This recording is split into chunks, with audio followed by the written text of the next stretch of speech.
So it's day 26. Can say like really this the low carb part to get it like the ketosis when you look at something like yesterday I had or no the other day like just a little bit more vegetables can actually put like oh shit you have more carbs. So that like I said I'm not quite there because like I'm like okay look at all the different layers.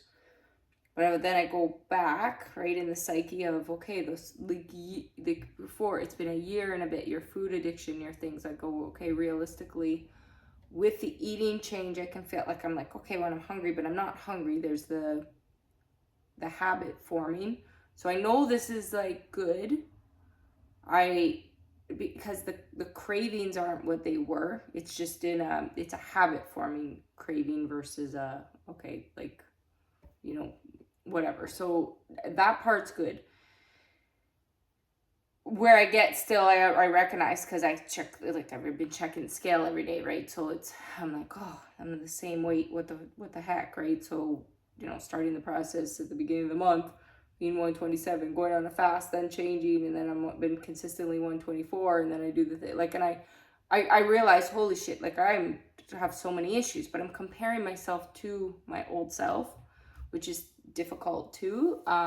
Right, I also acknowledge I haven't been working out, the change it, okay, my mental health, the things that weigh on me, what I've been going, the stress, aging. But I do believe with this aging thing that you can, if you have like I realistically, if I was in a different environment, I didn't have the people like the stress around me, I had my money coming in, and I was able to focus on you know the neck like in a different side, like the stress levels.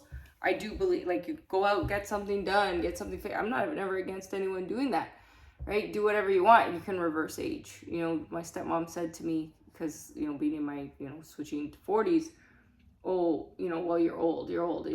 Like if you people get that's no, I'm not. Like that's a stupid thing. Like no, I'm shit, you're dealing with this because you're old. No, because of all the stress, and accumulative stress in aging will make somebody age. Somebody that you get rid of the stress, you can focus on the things, you have those things taken care of. Somebody would anti-age if they were able to take care of those things.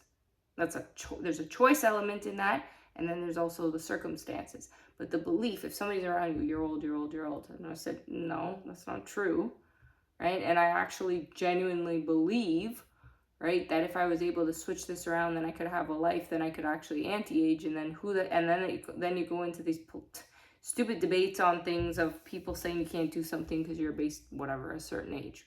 Okay, well, I haven't had a chance to live yet. I haven't had a chance for a life yet. That's an actual true statement.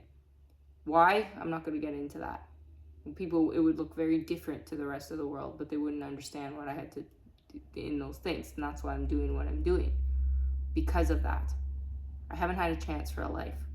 And even at our dinner, she was saying, she's like, you came to me because I didn't live with my parents really. I visited them, and that's why this has been an extra challenge being in this just at this short time, because I spent my life, I lived with them for a very limited time, and I did everything I could. So even why I married my first husband, I was so angry at my father. It's stupid, but that's a whole thing because of just control and issues. And I that's why people are what they are in their minds. And I say that because I've been working so hard to prove memory and mind and the brain and the connection to mental illness and PTSD and physical illness is she said to me twice that she remembers, and on occasion I was 18 once and another time around 22 or 23, asking her if it would be possible to have Alzheimer's or dementia because I had no memories of my life. No memories. And she's like, I remember thinking that was weird. Anyway, I never had any memories before 2020 of my life.